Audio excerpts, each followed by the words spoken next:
How's it going, guys? Yo, what's up? Yeah. So we finally watched Better Man. So I know it's been delayed, but yeah, we can finally talk about it. Okay, opinions. So did you guys knew Robbie Williams before the movie? I had not a single clue. So I saw him on a talk show a couple years ago. I thought he was honestly a comedian just because he was funny on the show, and I was like, oh, okay. And then like I figured out he made music because something he said, but I never put two and two together. I've heard the song Angels before, but like it didn't really stick to me. It was just like, good music. Wait, so he did the song "Send Me an No, Angel." no, no. Oh, okay, never mind. Wait, what song is that one? Angels is When the grandma dies, no? yeah. Yeah. Am I gonna do a bad rendition of it? Yeah, he's a really good singer though. Yeah. Those songs are very technical. Uh, No, because like to me, like one of the main things that stick out about the movie is just the overall like, seamlessness of the uh, shots of the choreographed dances as well as, the way they put together the um, you know, scene at Nebworth where he's like fighting him different versions of himself. I thought it was all really done well. Like just from a filmmaking standpoint, I was very impressed. But like story wise, it was also very beautiful to me. Like, you know, I think the little adolescent monkey was definitely, very empathetic as I watched it. I was like, got me immediately as soon as, I heard his voice come up on screen. So it was just all done so well. yeah, Yeah, honestly, go ahead, go ahead. going into the movie, from what Lua told me, I just thought, okay, Monkey playing a rock star that is supposed to be an actual person. And that's literally all I thought it was. Just a person being depicted as a monkey. But with the choreography and the deep shots and the storytelling, it was one of those things that took me aback because I was just like, wow, like for him to really want to go in depth, not only in his personal, but just in terms of just like depict a story visually that's like amazing in the way he did it. It's one of those things where you're just like, damn, like like where I wish the man got his props, Mhm. because it was such a good film. Yeah, he he disappeared for probably 15 years or 10, 15 years. That's why probably you guys don't know about him. But I grew up with him because again, uh every evening after school, turn on MTV and I was hoping to watch metal or new metal and they would do like a pop song and then a metal song and like a Korn and then like Christina Aguilera and then Robbie Williams was part of that at that moment. So all those songs, like I grew up with those songs. So I definitely knew about Robbie Williams. Like uh he's like uh I wouldn't say troublemaker, but because he's not really like troublemaker, but he's like just a lot of riz at the time, but he was like controversial because his music videos were really out there. I don't know if you guys have ever watched the Rock DJ Yeah. music video where he takes his skin off. Like literally takes his skin off and he's just like muscle.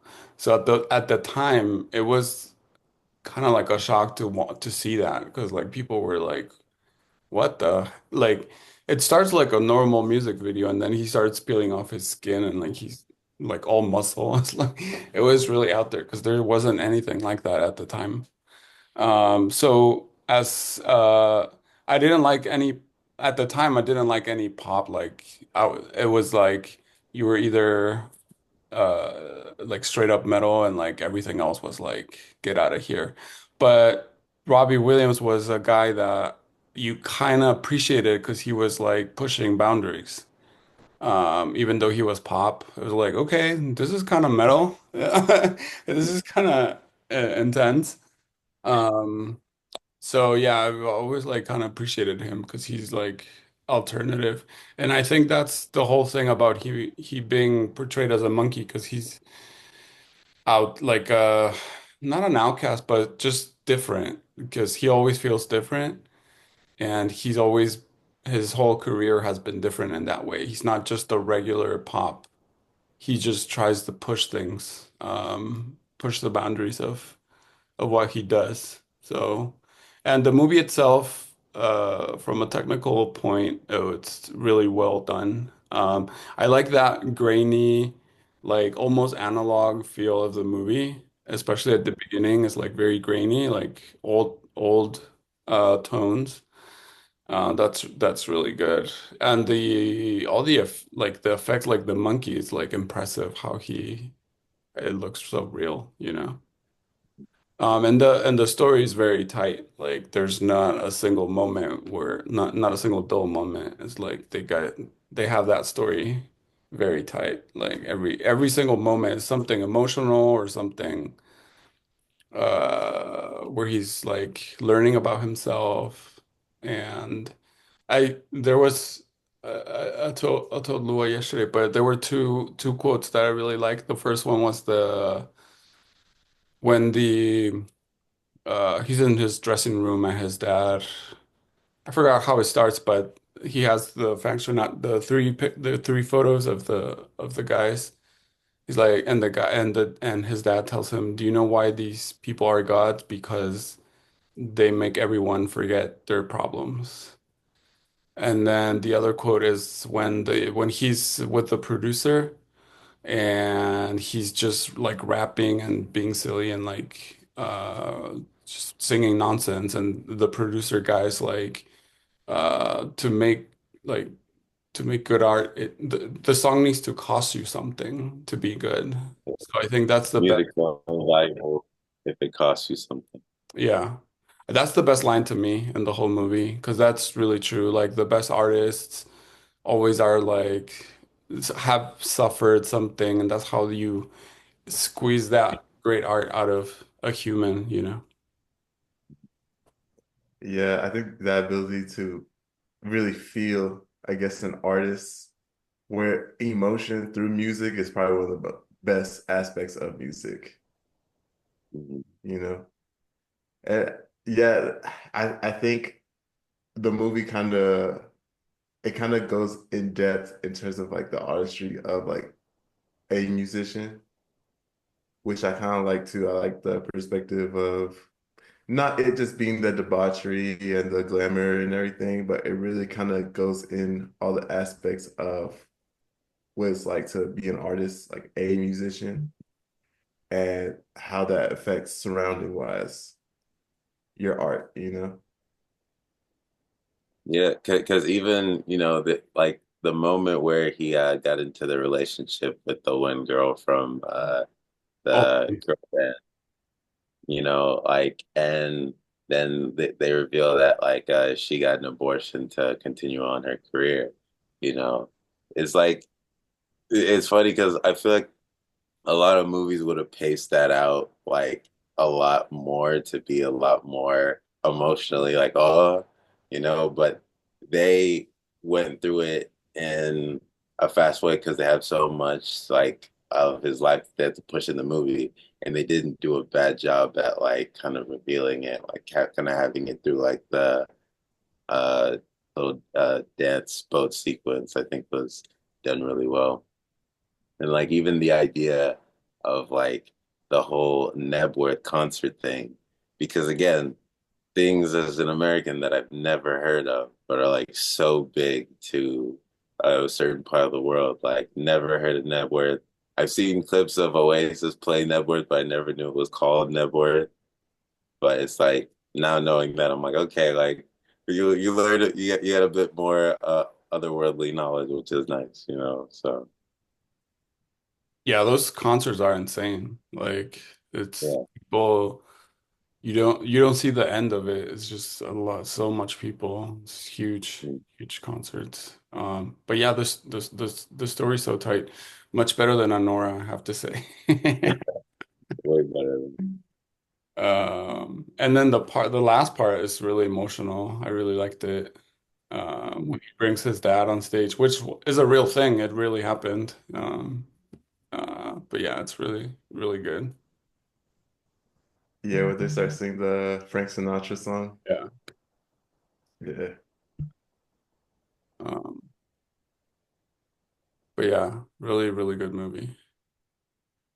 See, it's funny because like especially when it comes to Femi, like for the music aspect, I really wanted him to see that because for that one line that you said, in particular, Chapa, because you know, Femi's doing music now and like I just think when it comes to, anything, like if people don't see you bleed a bit, they're not really gonna care as much because people want to know that the people creating the thing that they're investing their time and energy into is, real and genuine, no matter what it is. So it's just like, it's such an amazing thing, especially when, it's being told in such a weird genre type film. It's, the best message to me.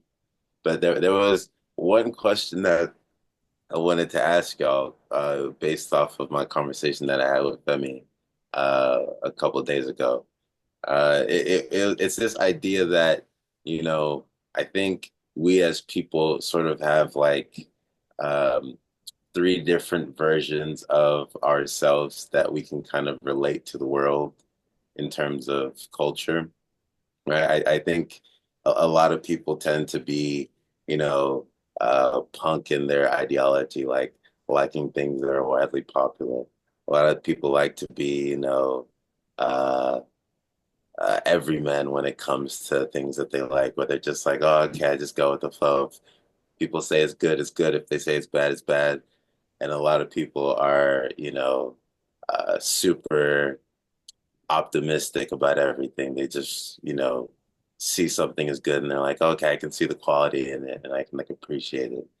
Like out of those three, like if you were to put yourself in a percentage wise, like would you say you're like more one, less of the other, none of this, or Hmm. That's a good question. I would say, okay, from a percentage wise, like out of 100, yeah, okay, so I would say with the optimistic thing, 'cause I feel like with art is subjective because I feel like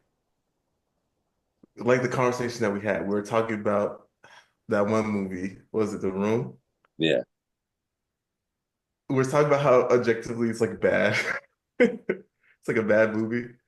But then like from a subjective sense, it's like people can find uh masterclass in it, right? Just because of the way it flows. It's so bad that it's good kind of thing, where it's like you can't like fully within your heart say, oh, this is a terrible thing, because there's a novelty about it that attracts a crowd that they can give appreciation to.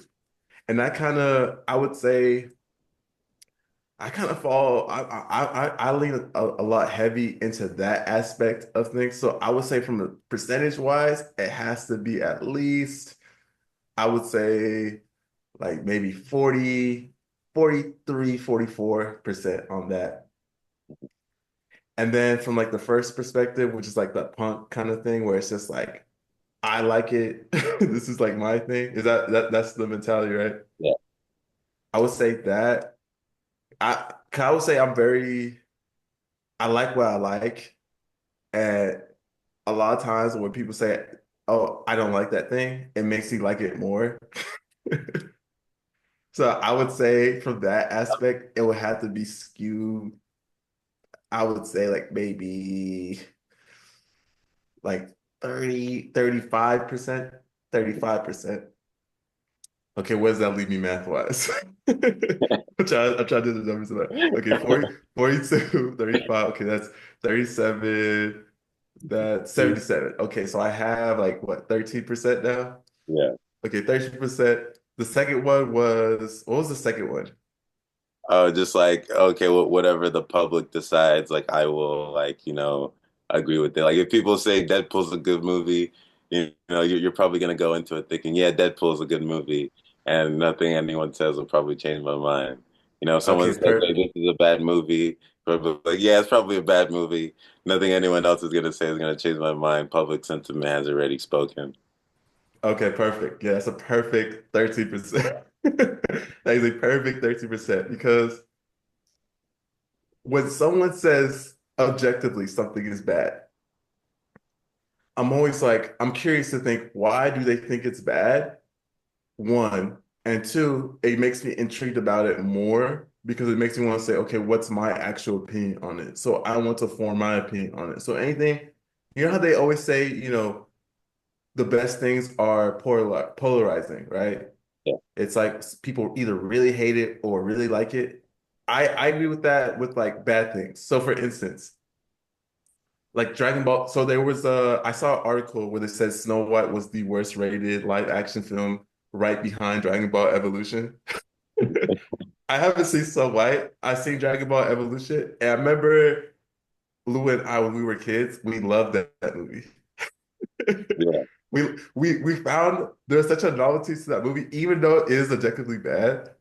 We love that movie just because of the specific things that they were pulling from the actual anime of Dragon Ball that we just love. And we love that specific interpretation on the characters. And we thought it was hilarious. And there was a sense of novelty to it, which we gravitated towards. So I would say that's like a 13% for me. That's perfect. What about you, Chava? Okay, so it's being punk. What's the other two? So it's punk, someone that is, susceptible to public opinion. Yeah. And then three is optimistic about everything that exists. So you can see the value in everything that exists. I'm definitely very punk.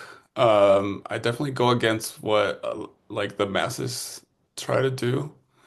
One example is that I've never a lot of people flip out, especially my friends, but it's like I've never seen Breaking Bad, even though I know like everybody says it's good and it's the best TV show ever. I'm like I watched I think I've tried it 3 times. I watched the first season. I was like, I just nah, bro. It's like I'm out. I don't know why. It's just like everybody says, yeah, yeah, yeah, you should watch it. It's like I don't get it, man. And it's just me, like I'm not gonna, especially now, like it's so old now. It's like I'm not gonna get into it. It's like I'm not just because of you or whoever's telling me to do it, right?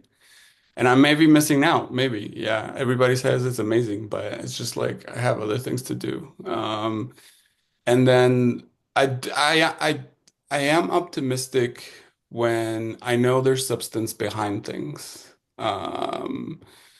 Let's see. Good example. Uh, Trying to think something lately.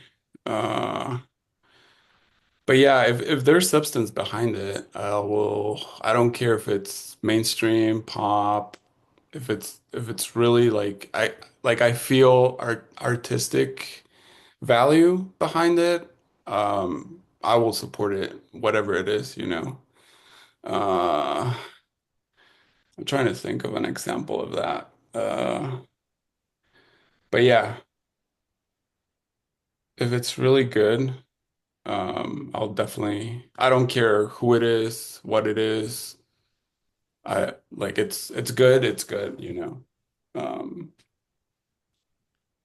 um, But yeah, that's I'm definitely in the punk and the optimistic buckets for sure. So if you were to put like a percentage on it, what would you say the percentage is? Uh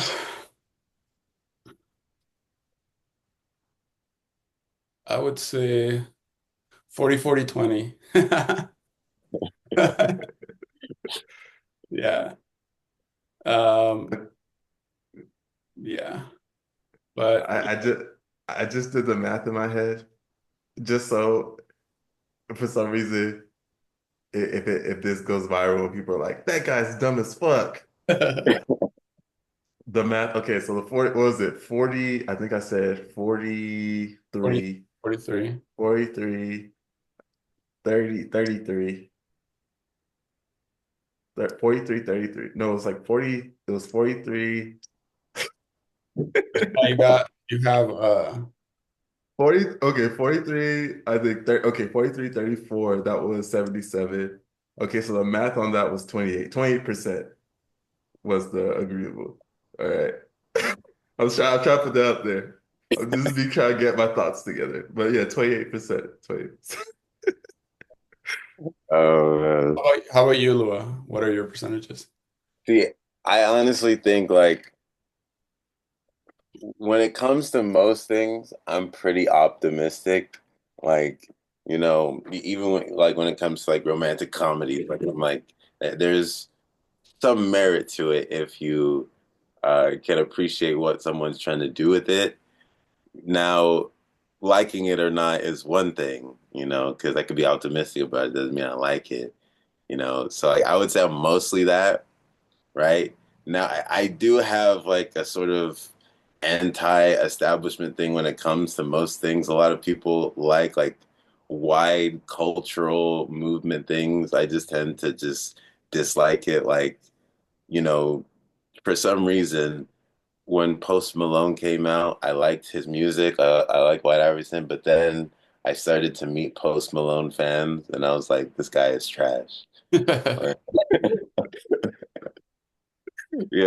and that's not accurate, right? But it's just like enough people can say something, you're just like, nah, fuck that. It's awful. Like I feel that way about Star Wars. I feel that way about Jaws. I feel that way about Jurassic Park. Yeah, and I don't know why.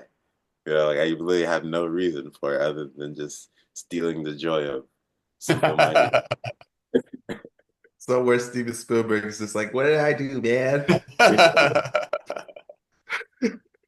uh, So, because that's funny too, because like I feel like the easiest way you can tell from someone's view is whether or not they like Forrest Gump or not, right? Like, I think Forrest Gump is like a good view of like whether someone has like a super optimistic view of the world, or it's just like, nah, fuck everyone's happiness. Tom Hanks shouldn't play this guy. Like, yeah, and when it comes to movies like Forrest Gump, I'm indifferent about it because he's good, but I'm like, no, like, so I would honestly say I'm like 70% optimistic, 20% punk, and then 10% is literally just based off sentiment, right? Like, you know, I feel like if I were to go see a movie like Snow White, I could watch it knowing that everyone thinks it's bad, right? Already have that opinion in my ear, right? And if certain things don't line up, I already form my opinion, right? Now with like Joker Foil Ado, I knew everyone thought it was bad, then I saw it and I was like, it's not that bad. But I still have that opinion in my ear when I watch things. So I can't like excuse myself from being completely against public sentiment because I live on social media and I have friends that say certain things. So, you know, Yeah, it's like a voice in the back of your head. It's like yeah. you know everyone thinks this is bad, right? You know everybody doesn't like this, right? Yeah. Uh, yeah, I take it as a grain of salt with those things. I'm always just like, I know people either really like this. Like every time I hear like a Post Malone song, like you said, I know everybody generally likes it just based off how he does like performance wise on charts and everything. But like you said, like me personally, I'm not a big fan of Post either. But I can see the appeal. I can see the appeal, and that's what my optimistic side cuz. So I'm like, from in terms of like what he's trying to do, I'm like, he's doing that great. But for me, it's just not my taste. Yeah, Yeah. So I think they almost kind of play into each other. They can do this like little dance with each other. 100%. Chava, I have a question for you. Yeah. Do you think that the idea of something being good versus bad determines whether you like it or not? Like, would you say everything you like is objectively or subjectively good? And would you say the things you don't like are objectively bad or subjectively bad? No, I just like things because they connect with something emotional that I experienced. So if someone says this movie's really good, it's the best movie ever, but it's about a divorced woman or something that I don't really connect with, I don't connect with it, you know? Or like something that's not me or I haven't lived. I really connect with things like if I've been to that place, like, oh man, I've been there. Oh, the books I read is like, oh, they talk about the place I know, people I've seen, like I've learned about, and things that I don't connect with is because I've never lived that little part of life, you know? So I don't really like, I can't really get behind something like that. And at this point in my life, I'm like, I'm not gonna get in the shoes of I don't know. But there's some movies that even though I've never been part of something, they do engage you. So those are really good. Uh, but yeah, Yeah. uh, I really appreciate the things that I've experienced and they talk to me for sure. Yeah, like could you ever imagine yourself saying something like, "This is really good. Like it's so good, but I don't like it."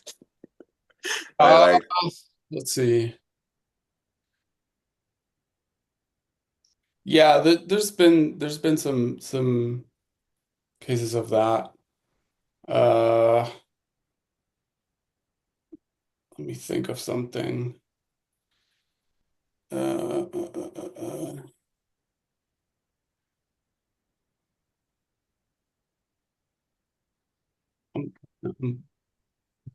need to do some Googling, but 'cause I uh, remember when I was talking to Femi, I brought up the example of Celine Dion. And, that was one thing I was like, if you were to play Celine Dion to me, I would listen to it and be like, wow, this is like really good singing. Her voice is amazing. Like, if you were to tell me or tell aliens what music is, this is what you bring them, But if you were to tell me, hey, do you like Celine Dion? I'd be like, no. Like, yeah, for so. sure. And it's funny because like I feel like there's a lot of ideas where if you don't really like something, there's this sentiment that you have to think it's bad. Like it's just like your wiring of like my taste has to be always good. It can't be subjectively bad to certain people. And you might have an opinion against that, right? Because usually when you say something is good, when you say something is bad, someone questions you why it's bad, you're going to give your reason, and a lot of the times there's not really a lot of reasons for why a lot of things are bad if someone likes it, right? Like, It's like okay, Yes. I can give you an example. Uh, uh, so my sister and her friends and some of my like girlfriends, they like dance performance, right? Uh, like go to a theater and see someone like dance or like musical or some shit like that. And I don't really get it, you know? Although if you see some of like the very, very best ballet performers, you can really appreciate like, damn, that's like really athletic and like I can see that. But I don't really like I've never been into operas, for example. Like I don't get like why do you need to like sing the story, right? Like I get it like back then it was a thing, but I can get into classical music, like just normal classical music. Yeah, I can appreciate that. But dancing as like people be like, oh man, that's the best thing. But I don't appreciate because I haven't seen. Sometimes I tell Fola, okay, this movie, blah blah blah, is the best movie, but you kind of need to know the context of when the movie came out. Like you had to live through that and be like, okay, I've never seen anything like this. It's sometimes like you see an old movie. There's I don't know if you guys seen Goodfellas. Yeah, Like I saw it yeah. like later. Like I didn't see it when it came out, but later, and everybody says, "Oh my God, this is the best." And the rhythm is off, like it's old, and it's like, I don't know, man. It's probably like the Wolf of Wall Street of that time. Like back then when it came out, everybody was losing their mind and like, oh my God, the acting, it's insane, blah, blah, blah. But if you didn't live through that context, especially the things around that, because it's like Goodfellas, but what else was coming out at the time? It was just like, I don't know, musicals or Disney movies, and then this thing come out, and like everybody's blown their minds, right? If you weren't inside the context, you can't appreciate the whole thing, right? So that's my take. Yeah, I can see that like definitely like having a living through it as it's actively happening, you have a better appreciation for it. It's like for like instance, like Lua, he's like, I don't get Star Wars. But like somebody that like grew up in the 70s, like, you didn't get it, man. Like we saw, like it was like these ships and these aliens. It was like a whole world. Like we didn't have nothing like that. Like it's the greatest thing in the world. And you're just like, ah. It's like I can explain it this way. It's a new metal song comes out, and I can immediately tell you if it's good or bad. But because I've heard so many metal, like throughout the years, like 20 years of metal, and I can immediately be like, oh, this slaps. Like this is different.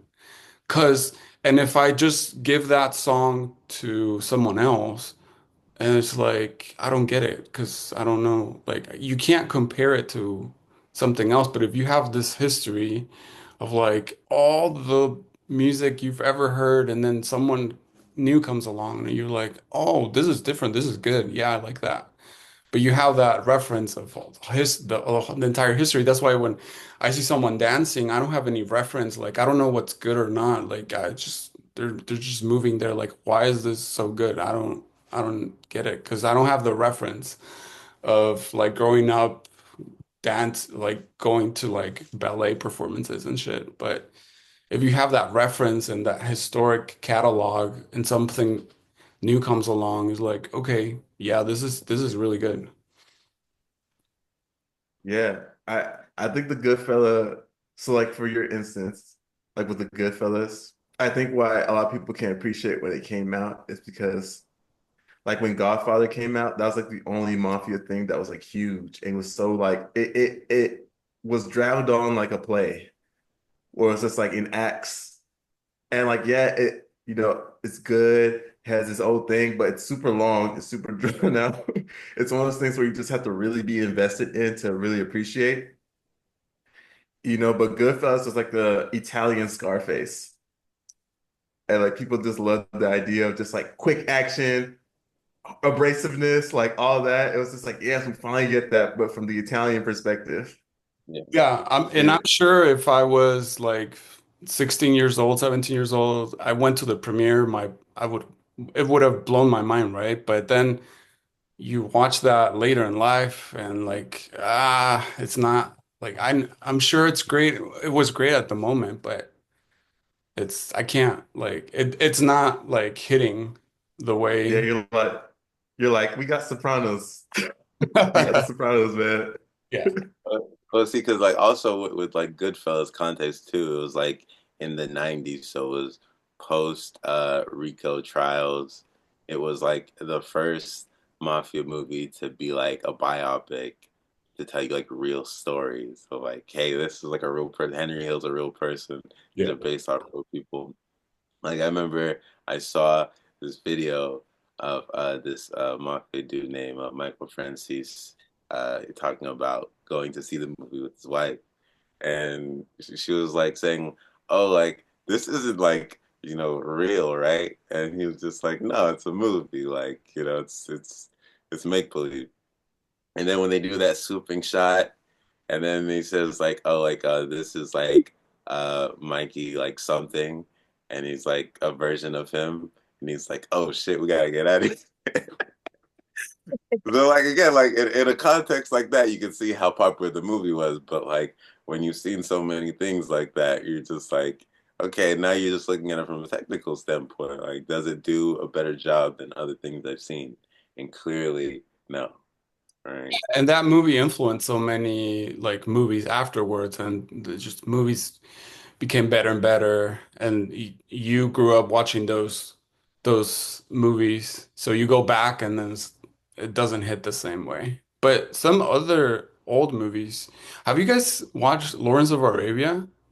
Yeah, It's so like well made.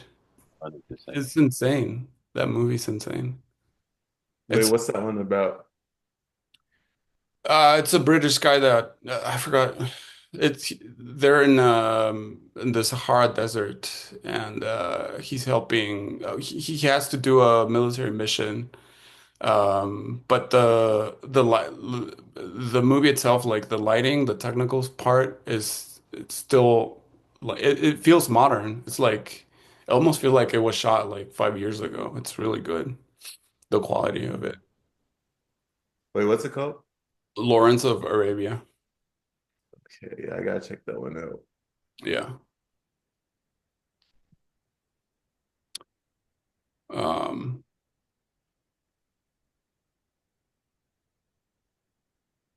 but yeah, have you also those I forgot the name. The old Japanese movies, but that one director, forgot the name. Wong Kar-wai, Uh, Kurosawa. Kurosawa. Yeah. Those also you need to be very patient with those. 100%. 100%, 100%. It's Because very patient. Like, those ones are definitely like play like. Yeah. Yeah. I mean, they're good, but you need to be very patient Yeah. to really extract like the meaning. Because everybody keeps saying like, "Oh my God, those Kurosawa movies are really good." Like, you have to be very, very patient with those movies. See, Uh, there's this director Wong Kar-wai. He has like a bunch of movies on HBO. hmm. If you guys got time, I'm gonna send you guys a couple of them.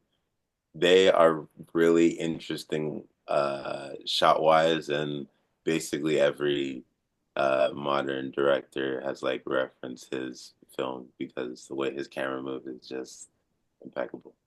Hmm. I think I'm familiar. You have to say a movie that he's done. I think I know which ones you're talking about. I've seen a bunch. I think I've seen a bunch of his Yeah. stuff, but okay, wait, hold on. Now I'm doing my Googles now. Oh, we got less than a minute. I'll let end anytime soon. But yeah, Okay, okay. We could chat after this, but yeah. yeah.